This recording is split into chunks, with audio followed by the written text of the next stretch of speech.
Assalamualaikum to Sir Fazli. My name is Nur Uzma Wadih binti Muhammad Yusof from 22D. Today I will present about the individual assignment 2 about the cultural self-assessment and reflection. Introduction of this assignment. The key component of cross-culture management is the understanding of one's own cultural identity and how it affects relationship with others.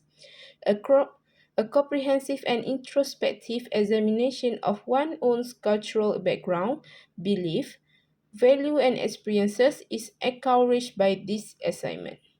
Self-awareness play a crucial role in the cross-culture management.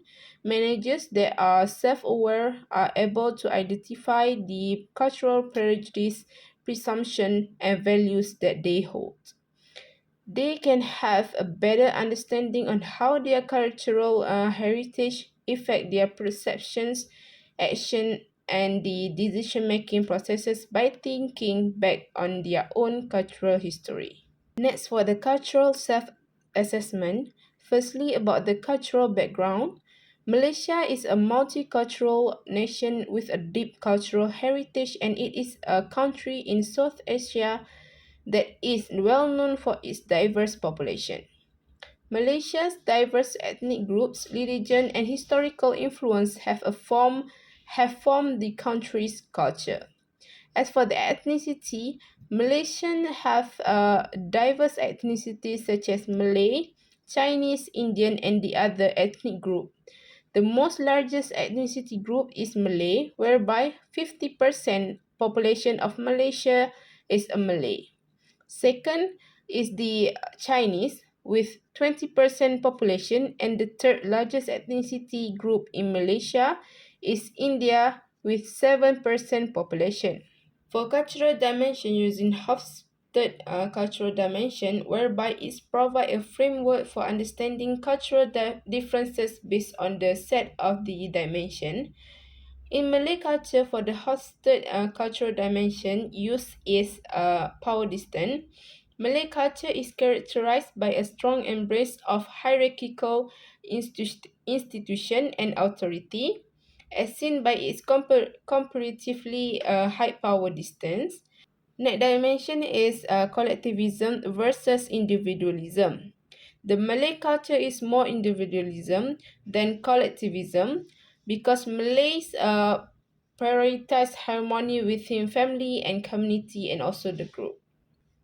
For the influences of Malay culture in Malaysia has been shaped by the various historical, social and political events or experiences. The event has been experienced is the pre-Islamic kingdoms such as Srivijaya, Majapahit and Malacca had a rich history in Malay Peninsula. Malay language, custom and trading network were all shaped in large part by this kingdom. Next, for the influence in Malay culture is British colonial rules. Malay culture was profoundly impacted by the British Empire colonization of Malaysia from the late 18th century until its independence in 1957. The introduction of contemporary administrative structure, infrastructure and education by the British has had considerable impact on the evolution of Malay culture. As for the value and belief, the social cohesiveness and collective identity of Malay culture are facilitated by this deeply ingrained value and belief. Firstly, in Malay culture, Islam is the most common religion and has a significant influence on value and belief. Islam's core value and teaching, which is belief in Allah, the God, prayer and fasting during Ramadan, charitable giving, these are the typical followed by Malay people. Secondly, is respect for the elders.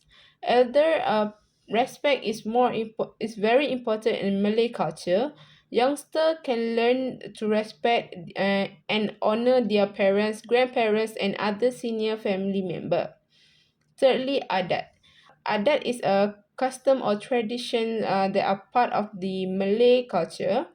Adat cover a wide range of life events such as social interaction, marriage, birth, and death.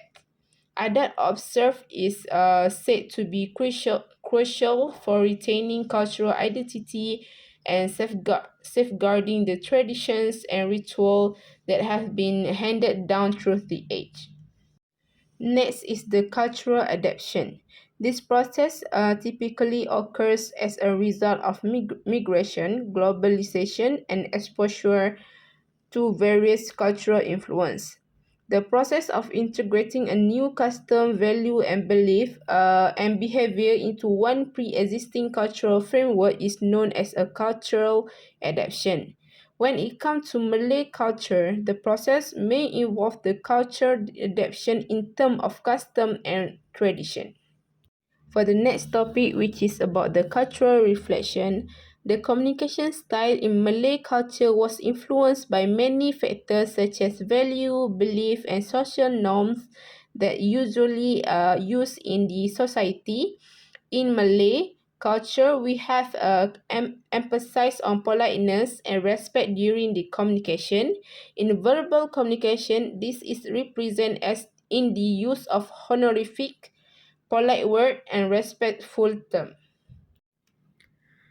Furthermore, conflict resolution. In Malay culture, we have our own unique approach to conflict resolution. Several cultural dimensions influence how conflicts are understood and resolved within the Malay community. In Malay culture, respect to the authoritative figure and hierarchy are highly valued tradition.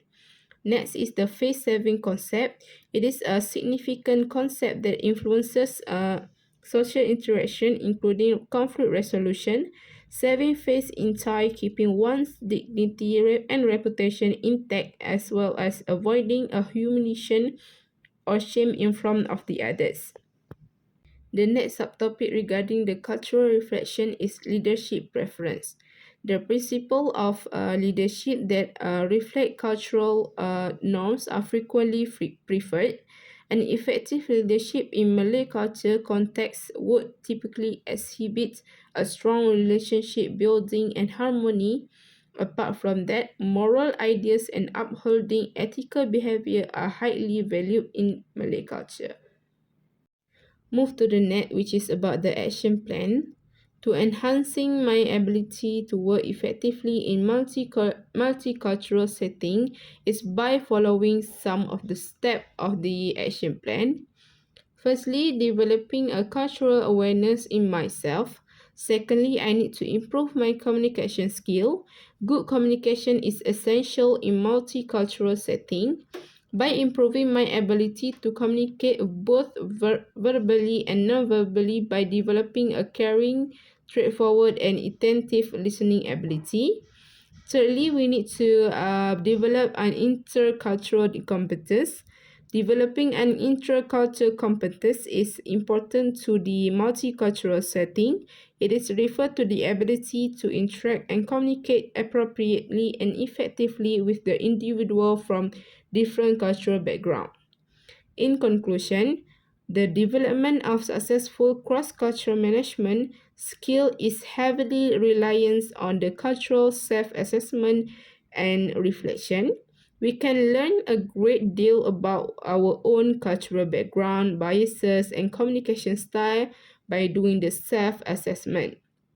Furthermore, cultural self-awareness enables us to change our method and communication style in order to overcome cultural differences, and cultural self-awareness also is the critical to successful cross-culture management. That's all from me. Thank you.